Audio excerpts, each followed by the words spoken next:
बिस्मिल्लाहिर्रहमानिर्रहीम। आज हम लाए कोर्स एडिक्स की जानिब से एक टॉपिक जिसका नाम है एक्स रेज। देखिए बेटा, इसमें अक्सर स्टूडेंट्स को प्रॉब्लम होता है कि ये कंटिन्यूअस एक्स रेज और कैरेक्टरिस्टिक एक्स रेज ये किस तरह से प्रोड्यूस होते हैं, क्या होते हैं, इलेक्ट्रोमैग्नेटिक रेडिएशंस क्या है। तो इस तमाम चीजों के बारे में मैं आज आपको डिस्कस करने वाला हूं। देखिए, सबसे पहले एक्स रेज किसको कहते हैं? एक्स रेज जो है वो इलेक्ट्रोमैग्नेटिक रेडिएशंस है, इलेक्ट्रोमैग्नेटिक रेडिएशंस। अब मैं आपको आखिर में बताऊंगा कि ये इलेक्ट्रोमैग्नेटिक रेडिएशंस क्या होते हैं। इलेक्ट्रोमैग्नेटिक रेडिएशन, ये याद रखिए, इलेक्ट्रोमैग्नेटिक रेडिएशंस जो होते हैं वो मेसलेस होते हैं। मेसलेस का मतलब यह है कि इसका रेस्ट मास वो जीरो के बराबर है और चार्जलेस, ये इसके ऊपर कोई चार्ज भी नहीं होता है, तो चार्जलेस होते हैं। ये याद रखिए, electromagnetic radiation of high frequency, frequency ज्यादा है, सबसे ज्यादा फ्रीक्वेंसी वाले हैं, एंड शॉर्ट वेवलेंथ, और वेवलेंथ शॉर्ट होता है। और ये आपको पता है कि फ्रीक्वेंसी और वेवलेंथ का आपस में इनवर्स रिलेशन है, आपस में इनवर्स रिलेशनशिप है। तो short wavelength produce inside the discharge tube when high energetic cathode rays strike with the heavy metal on anode. Anode पे जो हैवी मेटल होता है, टारगेटेड मेटल होता है, वो याद रखिए कैथोड रेज जब इसके ऊपर स्ट्राइक करते हैं तो एक्स रेज प्रोड्यूस होते हैं। तो देखिए, ये टारगेटेड जो मेटल होता है इसका मेल्टिंग पॉइंट हाई होना चाहिए। मेल्टिंग पॉइंट हाई इसलिए होना चाहिए कि यहां पर 50,000 वोल्टेज वाले कैथोड रेज जा रहे हैं, और जब ये कैथोड रेज यहां से निकलते हैं, कैथोड से निकलते हैं, इस तरह से ये निकलते हैं यहां से, तो याद रखिए जो कैथोड रेज निकलते हैं, यहां मैनोमीटर भी होता है, इसका प्रेशर बहुत बहुत कम हो, 0.0 टार, और वैक्यूम पंप के थ्रू इसको निकालते हैं एयर प्रेशर्स।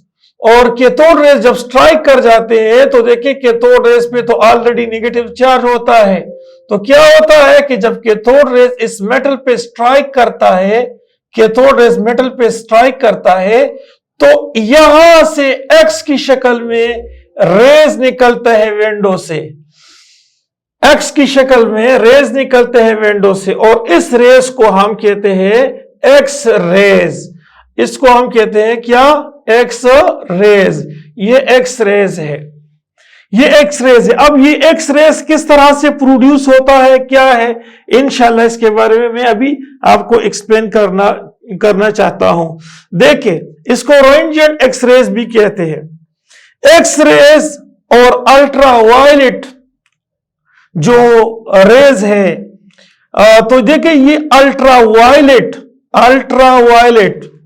और एक्स रेज में, एक्स रेज याद रखिए, इसकी जो है फ्रीक्वेंसी याद रखिए, फ्रीक्वेंसी यहां से यहां तक इसकी जो है फ्रीक्वेंसी इसकी ज्यादा होती है। मैं आपको बताना चाहता हूं, यहां फ्रीक्वेंसी ले ले, इसका वेव नंबर अल्ट्रावायलेट से इसका वेव नंबर भी ज्यादा, यहां से यहां तक जब हम जाते हैं अल्ट्रावायलेट से एक्स रेज की तरफ, तो ये याद रखिए फ्रीक्वेंसी ज्यादा, एनर्जी भी ज्यादा, एनर्जी भी इसकी ज्यादा होती है।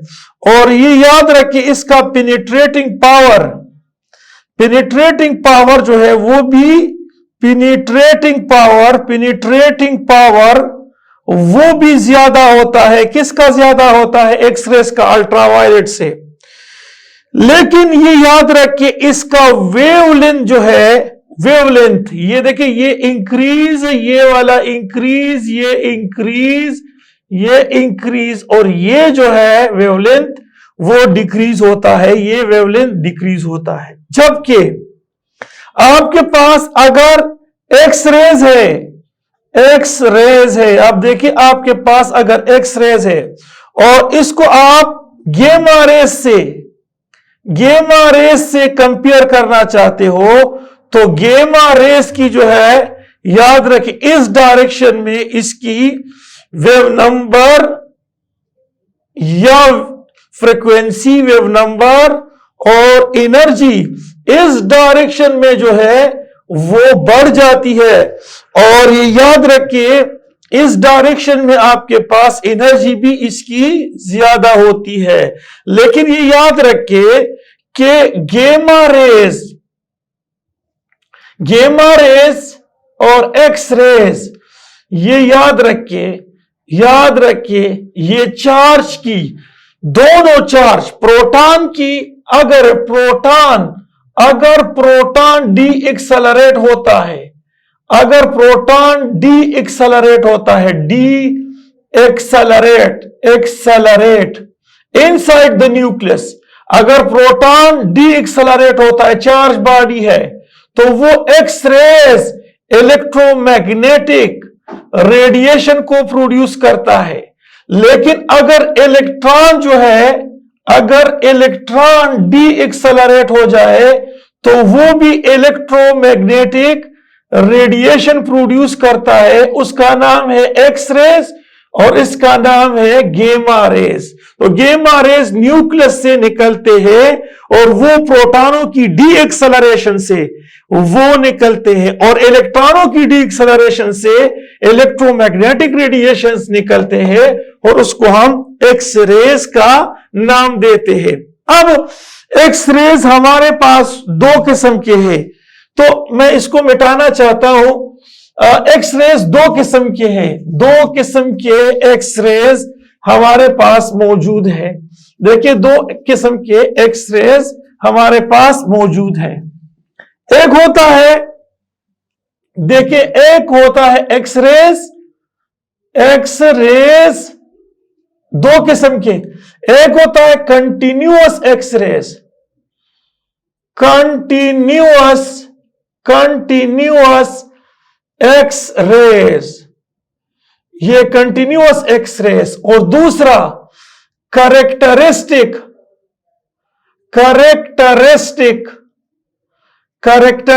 X rays. ये देखिए कंटिन्यूअस और कैरेक्टरिस्टिक एक्स रेस। और अब हम डिस्कस करने वाले हैं क्या, कंटिन्यूअस एक्स रेस। तो इसकी हम डिफिनीशन करते हैं कि when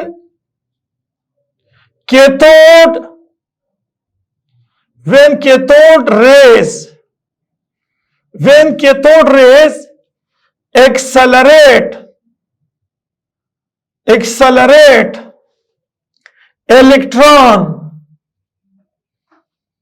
electron in an atom of the targeted metal,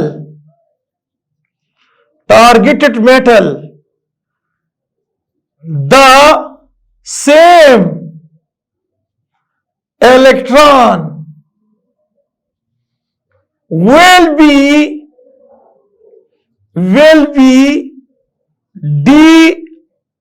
de-accelerated by proton present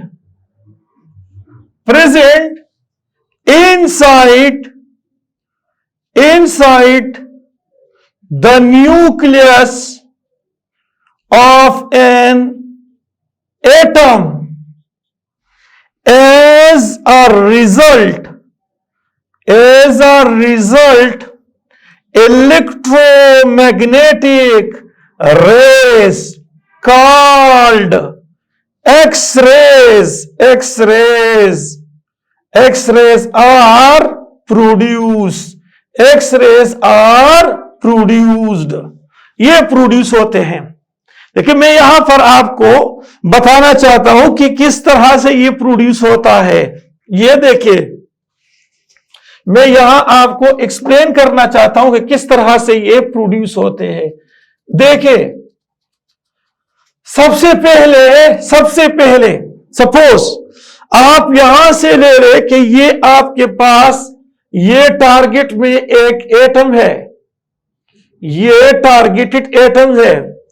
अब देखिए, इस टारगेटेड एटम का ये न्यूक्लियस है, इसमें आपके पास यहां पर प्रोटॉन मौजूद है, यहां प्रोटॉन मौजूद है, और यहां आपके पास है इलेक्ट्रॉन मौजूद है। ये देखिए, ये इलेक्ट्रॉन मौजूद है, इसमें सारे ये इलेक्ट्रॉन है, ये इलेक्ट्रॉन है, ये इलेक्ट्रॉन पे नेगेटिव चार्ज है, सारे इलेक्ट्रॉन है, और इसको हमने लिया है कि ये टारगेट मेटल का एक एटम है। तो होगा क्या, होगा ये कि इसके ऊपर कैथोड रेज गिर जाते हैं, कैथोड रेज, इसका वोल्टेज 50,000 वोल्टेज होता है, वो गिर जाते हैं, और गिरने के बाद क्या होता है, गिरने के बाद इसको एक्सेलरेट करता है। देखिए, ये कैथोड रेज इसके ऊपर गिरने के बाद इसको एक्सेलरेट करता है, और जब ये एक्सेलरेट करता है तो होगा क्या, ये प्रोटॉन इसको वापस खींच लेता है अपनी तरफ, वापस इसको डी एक्सेलरेट करता है, इसको खींचने की कोशिश करता है, और इसको जब खींचता है इसकी एक्सेलरेशन को कम करता है, डिक्रीज करता है। तो अकॉर्डिंग टू इलेक्ट्रोमैग्नेटिज्म थ्योरी के मुताबिक चार्ज बॉडी जब डीएक्सेलरेट होता है, F charge body is accelerated. जब चार्ज बॉडी डीएक्सेलरेट होती है, प्रोटॉन उसको खींच लेता है, तो इस दौरान इससे हर ही डायरेक्शन में एक्स रेज निकलते हैं, और इसको हम कहते हैं क्या, कंटिन्यूअस एक्स रेज। ये कंटिन्यूअस एक्स रेज है। दोबारा सुन ले, हमारे पास टारगेट मेटल में हमने ये पोर्शन लिया कि ये एक एटम है, इसमें आपके पास बहुत ज्यादा प्रोटॉन है, कैथोड रेज 50,000 वोल्टेज से आके इसके ऊपर स्ट्राइक करता है, और इसके इलेक्ट्रॉन को एक्सेलरेट करता है, और जब ये एक्सेलरेटेड इलेक्ट्रॉन प्रोटॉन इसको वापस डीएक्सेलरेट करता है, तो इस दौरान इससे हर डायरेक्शंस में एक्स रेज निकलते हैं। लेकिन हम यहां विंडो बनाते हैं, तो इस वजह से ये खास विंडो की तरफ आते हैं। Although they vibrate in all direction, तमाम डायरेक्शन से ये एक्स रेज प्रोड्यूस होते हैं। तो ये आपके पास है कंटिन्यूअस एक्स रेज। अब मैंने क्या कहा कि when cathode rays accelerate electron in an atom of the targeted metal के जिसका हाई मेल्टिंग पॉइंट होता है, the same electron will be de-accelerated by proton present inside the nucleus of an atom. As a result, electromagnetic radiations produced called X-rays are produced. उसको हम X-rays कहते हैं, X-rays produce होता है। अब देखिए, मोज़ले ने इस लॉ को कंटिन्यूअस एक्स-रेस के लिए एक्सप्लेन कुछ इस तरह से किया है। देखिए, ये आपको मैं मिटाना चाहता हूं। कंटिन्यूअस एक्स-रेस हो गया है कि जब कैथोड रेज टारगेट मेटल पे गिर जाते हैं तो इलेक्ट्रॉन एक्सेलरेट होते हैं और प्रोटॉन उसको डी एक्सेलरेट करते हैं।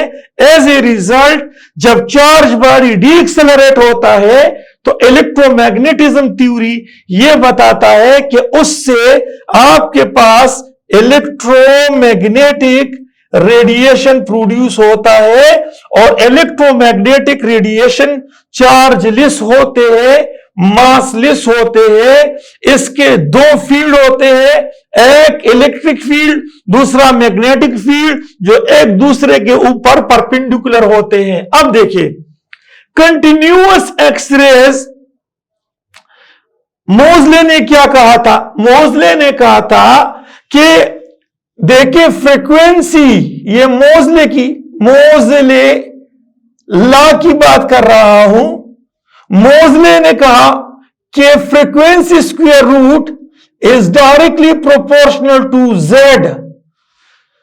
जेड क्या है? जेड नंबर ऑफ प्रोटॉन है, ये नंबर ऑफ प्रोटॉन है, प्रोटॉन्स, ये नंबर ऑफ प्रोटॉन है। देखिए जेड ने कहा, मोजले ने कहा कि frequency square root directly proportional to Z. अगर इसमें प्रोटॉन ज्यादा होंगे न्यूक्लियस में तो वो फौरन इलेक्ट्रॉनों को डीएक्सेलरेट करता है, और जो प्रोटॉनों को डीएक्सेलरेट करता है तो इसकी जो है वेवलेंथ, देखें ये Z value inversely proportional to wavelength, तो उसका वेवलेंथ शॉर्ट होगा वेवलेंथ। देखिए प्रोटॉन ज्यादा है, जब प्रोटॉन ज्यादा है तो क्या होगा? वो डीएक्सेलरेट करेगा, इससे एमिटेड एक्सरेज, जो एमिटेड एक्सरेज होंगे उसका वेवलेंथ तो आप जानते हैं कि the distance between two conjunctive crust और ट्रफ, तो वेवलेंथ उसका जो है वो शॉर्ट होता है, ये वेवलेंथ शॉर्ट होता है, लेकिन फ्रीक्वेंसी ज्यादा होती है। एनीहाउ मोजले ने कहा कि frequency square root is directly proportional to Z value, जिसका जेड वैल्यू प्रोटॉन ज्यादा होते हैं उसकी फ्रीक्वेंसी स्क्वायर रूट ज्यादा होता है। देखिए फिर मैं आप बताना चाहता हूं, गौर से देखिए, अगर यहां पर 80 प्रोटॉन है उसकी फ्रीक्वेंसी एक किस्म की होगी, और अगर 110 प्रोटॉन है तो उसकी फ्रीक्वेंसी अलग किस्म की होगी। तो ये आपके पास है frequency square root, experimentally proof है। अब देखिए अगर आप यहां पर स्क्वायर लेना चाहे, यहां पर भी स्क्वायर लेना चाहे, तो ये फ्रीक्वेंसी फिर directly proportional to Z square के बराबर होता है। एनीहाउ ये मोजले ने कहा था। अब देखिए कि ये प्रोटॉन वैलेंशियल इलेक्ट्रॉनों के ऊपर, इस प्रोटॉनों का असर वैलेंशियल इलेक्ट्रॉनों के ऊपर कम होता है। क्यों कम होता है? इसलिए कि यहां पर दरमियान में एक्स्ट्रा इलेक्ट्रॉन होते हैं। ये इस इलेक्ट्रॉनों की वजह से वैलेंशियल इलेक्ट्रॉनों के ऊपर, इसके ऊपर प्रोटॉनों का असर कम होता है, इस वजह से इसको पुल नहीं कर सकता है आसानी से, तो इससे जो है एक्सरेज कम ही प्रोड्यूस होता है, यानी इसका वेवलेंथ फिर ज्यादा होता है, फ्रीक्वेंसी कम होती है। तो क्या कहा? इस जेड को, प्रोटॉन को फ्रीक्वेंसी ने कहा कि यार सामने से इसको शील्डिंग इफेक्ट और स्क्रीनिंग इफेक्ट, ये वाला शील्डिंग इफेक्ट है, शील्डिंग इफेक्ट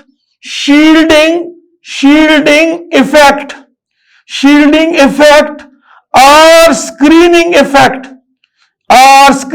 इफेक्ट, इसको आप हटा दो, और शील्डिंग इफेक्ट या स्क्रीनिंग इफेक्ट को हम बी से जाहिर करते हैं।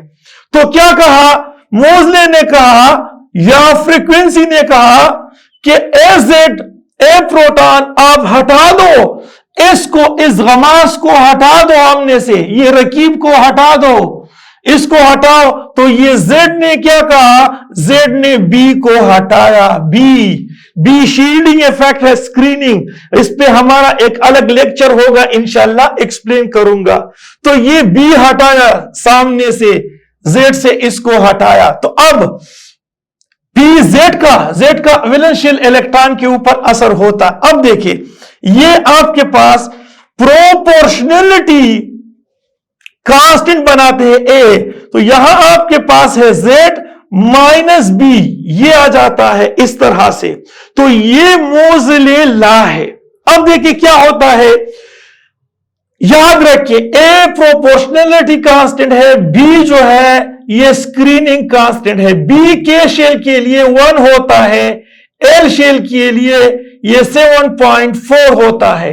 इस तरह से दूसरे शेलों के लिए इंशाल्लाह मैं आपको इंशाल्लाह एक वीडियो बनाऊंगा, जो इफेक्टिव न्यूक्लियर चार्ज है वो बताऊंगा और उसके आपको बी की वैल्यू बताता जाऊंगा। तो अब देखिए आपके पास है क्या, आपके पास है z फ्रीक्वेंसी स्क्वायर रूट और यहां पर प्लस बी है और नीचे आपके पास है, यहां आपके पास है ए की वैल्यू, तो यहां पर z आ जाता है। z एटॉमिक नंबर या प्रोटॉन को कहते हैं। इस तरीके से मोज़ले ने 38 एलिमेंट्स का एटॉमिक नंबर डिस्कवर किया था। अब हम वापस जाते हैं कैरेक्टरिस्टिक ऑफ एक्स रेज। तो कैरेक्टरिस्टिक ऑफ एक्स रेज वो एक्सप्लेन करना चाहते हैं। कैरेक्टरिस्टिक ऑफ एक्स रेज देखिए आपके पास है कैरेक्टरिस्टिक ऑफ एक्स रेज।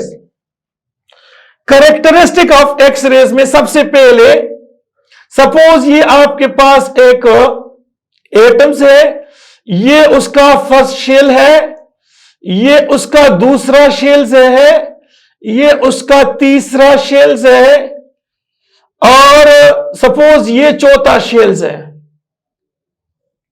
एक एटम है, टारगेटेड मेटल का एटम है। सपोज यहां से कैथोड रेज आते हैं और उसने के शेल से इलेक्ट्रॉनों को भगाया, यहां से इलेक्ट्रॉनों को निकाला। तो जब इलेक्ट्रॉन है और कैथोड रेज, तो यहां पर वैकेंसी प्रोड्यूस हो गई है। वैकेंसी प्रोड्यूस हो गई है। अब जब यहां वैकेंसी प्रोड्यूस हो गई है तो होगा क्या कि अब यहां से इलेक्ट्रॉन इस शेल में आता है, तो यहां से एक्स रेज निकलते हैं। ये देखिए एक्स रेज, ये वो Lyman series, Balmer series, Pfund series वो हाइड्रोजन के लिए है, मेटल्स के लिए नहीं है। याद रखिए यहां एक्स रेज प्रोड्यूस होते हैं तो इसको हम कहते हैं के अल्फा एक्स रेज। ये देखिए ये के अल्फा एक्स रेज ये प्रोड्यूस होता है। अब अगर इलेक्ट्रॉन यहां से यहां पर आते हैं, दूसरे शेल से तीसरे शेल से आते हैं, तो इसको हम कहते हैं के बीटा एक्स रेज। ये के बीटा एक्स रेज है। और अगर इलेक्ट्रॉन यहां से यहां तक आते हैं, चांसेस है, तो इसको हम कहते हैं के गेमा एक्स रेज। तो अब देखिए अगर हम देखें तो हमारे पास इस डायरेक्शन में अगर हम जाएंगे तो हमारे पास एनर्जी, वेव नंबर, फ्रीक्वेंसी, याद रखिए ये इंक्रीज होती है, इसकी क्या होगी, फ्रीक्वेंसी ज्यादा और वेव नंबर ज्यादा और एनर्जी ज्यादा, ये ज्यादा होती है क्योंकि इलेक्ट्रॉन एनी अपर से फर्स्ट शेल में आता है। तो अब हम दूसरे साइड से यूं आपको एक्सप्लेन करते हैं कि अगर इलेक्ट्रॉन आपके पास, अगर ये इलेक्ट्रॉन आपसे यहां से निकल जाए, यहां वैकेंसी प्रोड्यूस होता है, तो ये कैथोड रे से आ रहा है और यहां से इलेक्ट्रॉन को भगाया, निकाला, तो होगा क्या, अब यहां पर इलेक्ट्रॉन आते हैं, जब यहां पर इलेक्ट्रॉन आते हैं यहां से यहां पर, तो इसको हम क्या कहते हैं, इसको हम कहते हैं कि जी ये आपके पास है एल अल्फा एक्स रेस, ये एल अल्फा एक्स रेस। और जब यहां से यहां तक आता है तो इसको हम कहते हैं L beta X rays, L beta X rays, ये एल बीटा। और अगर यहां से यहां आता है तो इसको हम कहते हैं एल गेमा एक्स रेस, एल गेमा एक्स रेस। तो देखिए एल गेमा एक्स रेस उसी तरह से उसकी जो है आपके पास इसकी एनर्जी, या वेव नंबर या फ्रीक्वेंसी वो इंक्रीज होती है, जबकि वेवलेंथ जो है वो शॉर्ट होता है। अब एक और चीज मैं आपको यहां एक्सप्लेन करना चाहता हूं, और वो ये है कि अगर ये कंपैरिजन आप के अल्फा और एल अल्फा की दरमियान कर ले, तो ये याद रखिए के अल्फा की जो एनर्जी है, जो वेव नंबर है, जो फ्रीक्वेंसी है, वो के अल्फा की ज्यादा होगी। किससे? एम अल्फा से। एम अल्फा से भी ज्यादा हो सकती है। तो एनी इनर्शियल से अगर इलेक्ट्रॉन निकलते हैं, वैकेंसी प्रोड्यूस होती है, तो K alpha, L alpha, M alpha, N alpha वगैरह वगैरह ये एक्स रेज प्रोड्यूस होते हैं, और ये एक्स रेज की फ्रीक्वेंसी नंबर ऑफ प्रोटॉन पे डिपेंड करता है। जिस तरह नंबर ऑफ प्रोटॉन ज्यादा होते हैं, उसकी एनर्जी जो है वो फ्रीक्वेंसी वो मुख्तलिफ होती है। अब देखिए, मैं इसके कुछ यूजेस बताना चाहता हूं, प्रॉपर्टीज और कुछ यूजेस, इसके बाद फिर ये टॉपिक इख्तिताम तक पहुंचेगा। तो अब हम जाते हैं थोड़ा सा इसकी properties, X rays properties, X rays properties. देखिए, सबसे पहले ये जो है ये इलेक्ट्रोमैग्नेटिक रेडिएशन है। दूसरा ये कि ये चार्जलेस है, चार्जलेस और मेसलेस है। रेस्ट मास इसका 0 है, चार्जलेस, मेसलेस। अच्छा, ये नाइदर डिफ्लेक्ट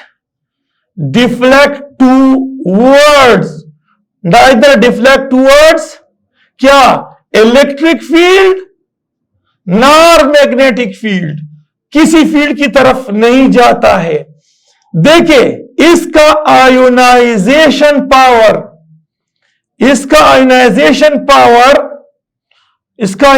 पावर डिपेंड करता है, depend on intensity of X rays के इंटेंसिटी पे डिपेंड करता है।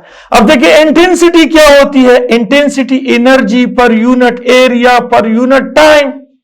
सपोज आपके पास ये एक एटम है, उसका ये एरिया, इतना सा एरिया है, यहां मौजूद है, और अगर हम इसका एरिया बढ़ा दें, यहां तक मौजूद है, तो ये याद रखें इंटेंसिटी कम होगी। तो अगर आपको पता है प्रोबेबिलिटी यहां पर है, स्मॉल एरिया है और टाइम भी कम है और इसकी एनर्जी ज्यादा है, एनर्जी ज्यादा और ये दोनों कम है, नॉमिनेटर ज्यादा और ये दोनों कम है, इंटेंसिटी ज्यादा होगी, तो एक्स रेज जो है इलेक्ट्रॉनों को इजेक्ट करता है। तो मतलब ionisation power depend on intensity of X rays. और देखिए, एक्स रेज जो है, एक्स रेज याद रखिए, एक्स रेज रिफ्लेक्टेड और रिफ्रैक्टेड और डायफ्रैक्टेड होते हैं। देखिए, अगर आपके पास है ये सरफेस, इसके ऊपर एक्स रेज गिर जाते हैं, तो वो मीडियम 1 से मीडियम 1 की तरफ वापस आ जाते, लगने के बाद वापस आते हैं, मीडियम 1 से मीडियम 1 की तरफ आते, इसको हम कहते हैं रिफ्लेक्शन। लेकिन अगर ये मीडियम, ये एक्स रेज मीडियम 1 से मीडियम 2 की तरफ जाते हैं, और ये देखिए यहां पर ये नॉर्मल है, ये नॉर्मल है, और ये इस नॉर्मल से इस तरफ बेंड होते हैं, तो इसको हम कहते हैं रिफ्रैक्शन।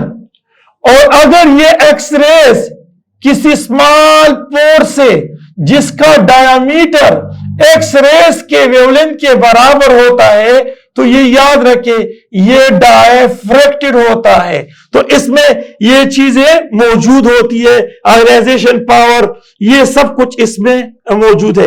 इसके कुछ यूजेस बताना चाहता हूं, और वो ये है कि याद रखें यूजेस, इसके कुछ यूजेस वो ये है कि आपके पास फ्रैक्चर बोन, फ्रैक्चर बोन, ये देखिए बोन जब फ्रैक्चर होता है तो आप एक्सरेज मशीन के नीचे इस हाथ को रख लेते हो, वहां पर नेगेटिव पे उसके फ्रैक्चर बोन जो है उसके असरात मिलते हैं कि बोन फ्रैक्चर है, तो ये मिलता है फ्रैक्चर ऑफ बोन। दूसरा आप देखिए आपके पास डायग्नोस करता है, डायग्नोस करता है क्या, ट्यूमर को डायग्नोस करता है। ये देखिए ट्यूमर को डायग्नोस करता है, जहां रसोली होती है वो डायग्नोस करता है। इस तरह से आपके पास जो है क्या नाम है, डायग्नोस करता है क्रैकिंग। देखिए क्रैकिंग के बारे में बताता है, बिल्डिंग क्रैकिंग, बिल्ड क्रैक होता है एक जगह पे, या एरोप्लेन जो है क्रैक होता है एक जगह पे, क्योंकि वो बहुत हाइट पे चलता है, वहां पर हवा बहुत ज्यादा होती है, तो एयरप्लेन जो है वो उसके ब्रस्ट होने का खतरा होता है, इसलिए क्रैकिंग चेक किया जाता है। और ये कस्टम पोस्ट पे प्रीशियस मेटल जो है उसको देखा जाता है कि कोई प्रीशियस मेटल्स तो ना हो, स्मगलिंग के दौरान कोई प्रीशियस सब्सटेंस, कीमती सब्सटेंस तो ना हो, वो क्रिस्टलोग्राफी में इस्तेमाल होता है। क्रिस्टलोग्राफी, ये देखे क्रिस्टल, किसी क्रिस्टल के मुख्तलिफ शेप्स होते हैं, क्यूबिक है, रोम्बिक है, हेक्सागोनल है, ट्राइक्लिनिक है और मोनोक्लिनिक है, वगैरह वगैरह। इसको हम क्रिस्टलोग्राफी से सीखते हैं। क्रिस्टलोग्राफी क्या है, देखिए मैं आपको बताता हूं कि स्टडी ऑफ क्रिस्टल, ये देखिए study of crystal with reference to side length A, side length B, side length C. ये देखिए इसके इस सामने पे यहां अपोजिट साइड पे अल्फा एंगल, बी के अपोजिट साइड पे बीटा है और सी के अपोजिट साइड पे गेमा। इसी तरह से हम यहां लगाते हैं कि ये बी है आपके पास, यहां पर आपके पास है ए और यहां आपके पास जो है वो सी है, तो यहां पर गेमा होगा एंगल, यहां पर बीटा होगा और यहां के साथ अल्फा होगा। तो अब देखिए ये वाला आप मिला दे इस तरह से तो ये क्रिस्टल बन जाता है, इसको हम क्रिस्टलोग्राफी कहते हैं। तो क्रिस्टलोग्राफी के दौरान आपके पास जो एंगल्स क्या साइड है, जो लेंथ है, इस लेंथ को आप मालूम करते हैं डायफ्रैक्शंस ऑफ एक्स रेज से। तो डायफ्रैक्शन ऑफ एक्स रेज से आपको किसी क्रिस्टल का जो ज्योमेट्री या शेप होता है उसका पता चलता है। और भी इसके यूजेस है और यहां तक हमने बताया। ओके, अल्लाह हाफिज।